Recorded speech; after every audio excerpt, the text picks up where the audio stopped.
Well, my name is Bob Holyfield. My wife and I, Sheila Holyfield, live at 397 Cockram Road in Denham Springs, Louisiana. And unfortunately, we were caught in the flood of August the 13th, I believe was the date. Woke up on Saturday morning, got dressed, knew the water was coming, getting high. I went to check on Gentry in his bedroom. Started hearing thunder, lightning, walked over to the kitchen, and when I looked out the window, water was already all over the road, up in my front yard, all over in my driveway. She calls me and says, hey, you really need to leave work. And I said, well, you know, I got some things here that we got to take care of first, but I'll get to it as soon as I can. It didn't happen. I didn't make it home. A buddy of mine's a firefighter. Called him, I said, what's open? And he says, wherever you're at, that's probably where you're gonna be. We knew it was gonna keep rising, and we came back, went into our house and started gathering some items so we could evacuate, and didn't have time to do much to save anything. My husband was here alone. It was kind of scary because a 24-hour or better period went on where I didn't know what was going on with him or my house or anything. And so as boats was coming down our street, he would holler out the window, hey, I want to get out. Finally, a boat came, an airboat came. They were gonna load everybody up on one of like a National Guard kind of truck and take them to a school. And about 3 o'clock that afternoon, we got a call from a neighbor who was making sure our house was okay, said it's not looking too good and the water's like coming up pretty close. And pretty quickly it was up to, my dad is like 5'10", it was up to his chest. By the time we finished covering the windows and the doors and that kind of stuff, water started coming a lot higher in the roads, like it was up to her wheels on her truck, and we just decided that that was about time to pack the dogs and pack the clothes and get out. The Youngsville Fire Department showed up, pulled a boat right up into my garage, and was telling me, you know, get in. You know, you got to get out of here.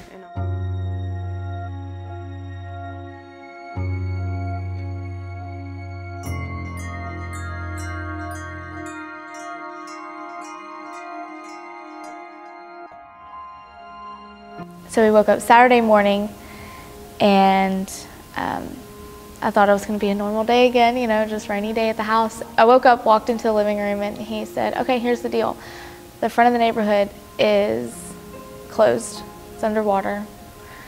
And your mom's parents had to evacuate this morning.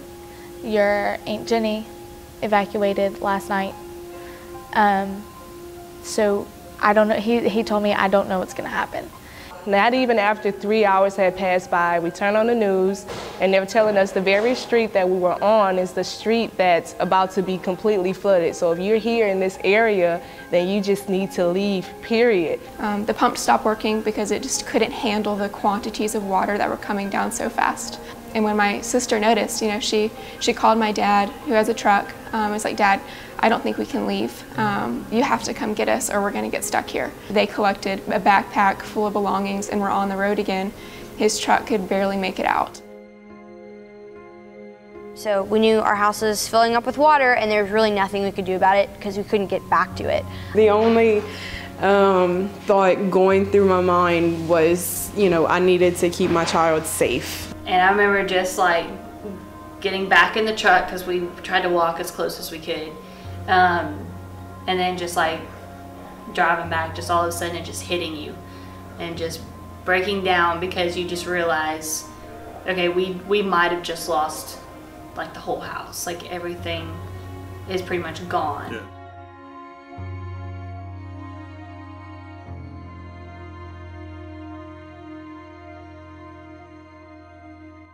Nobody really had any time to prepare, collect their stuff, or save any of their belongings, raise furniture.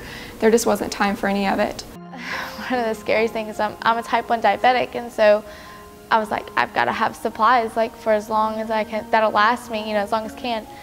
And so that was another thing, like packing, like I need as many as I can, like stuffing, insulin, and we waded through knee-deep water and got in our cars and drove. And we're like, we're just gonna go as far as we can and then just wait. There's nothing else for us to do. No matter how much faith we conquered up, it's just like when we go back, man, like you're just gonna have to face the reality of it.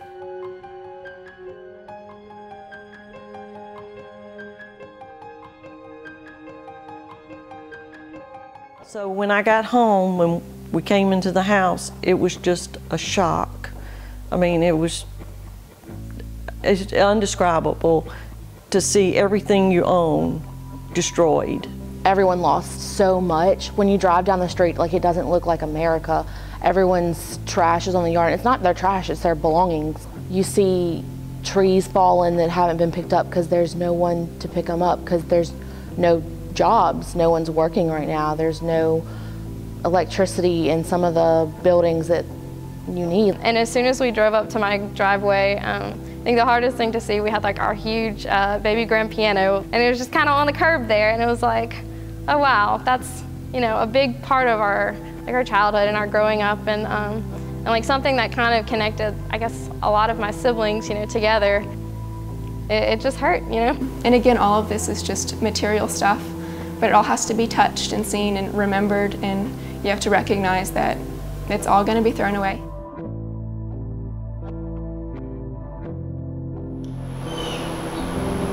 It's a lot of memories.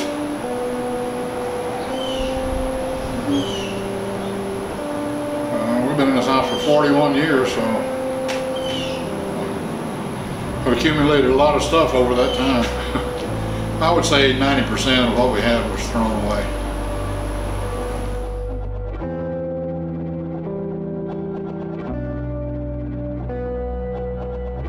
I mean, we both work full-time jobs. This was our first big purchase, you know. This was something that we had both worked really hard to get. And for 3 days, we just watched our house soak in sewage and river water. Every wall or floor or piece of furniture in that house has our family history basically written all over it, because, you know, it's always been there, or we created it that way. All signs of any person actually ever having a life in there with belongings and memories, like all of that was gone. Once we opened up the door, it was like, man, everything was gone. How do you live like that? You can't live. It's like a third world country, pretty much. You don't realize how hard it is to think about all of it unless you're affected. And I mean, like, you know, we could talk about the flood, you know, casually or whatever, but as soon as it gets personal, I mean, as soon as, like, there's a point that it gets to, and I can't handle it anymore.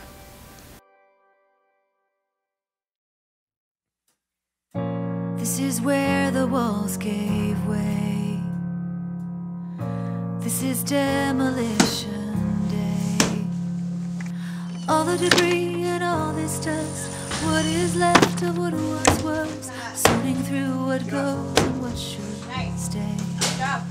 We basically break everything down, break the wall, throw away furniture, and we're not get there yet, but we're gonna spray the mold killers so that we can just clean. I've lived in 3 different states, and Louisiana is really the most special place. People are really showing the love of Christ through helping each other out, devoting their time, or giving their donations of money or love or food. Seeing those moments, seeing people really just come out of nowhere and just help you, just because they wanted to, and it was just really good to see that, and to know that that's the attitude that I want to have.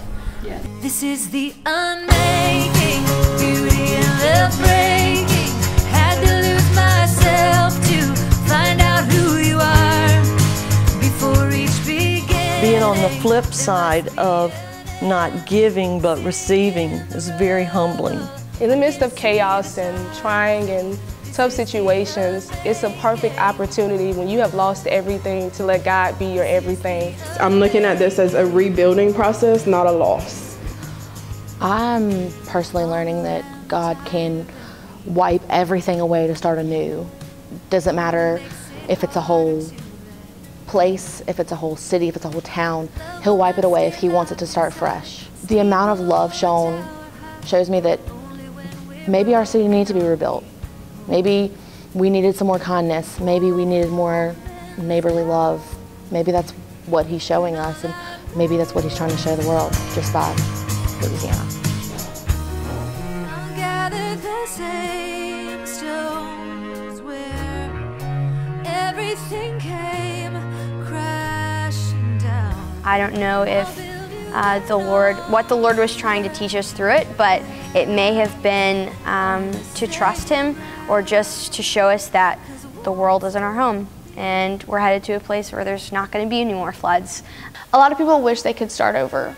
And a lot of people wish they could have like a second chance to just have a clean slate and start over. And he's like, and we get that opportunity. Being in Pineville and like looking back at that area, it's like surreal to think that like that actually happened. I mean, sometimes I'll wake up and I'm just like, wait, how many cities are still underwater? Like, is that still happening?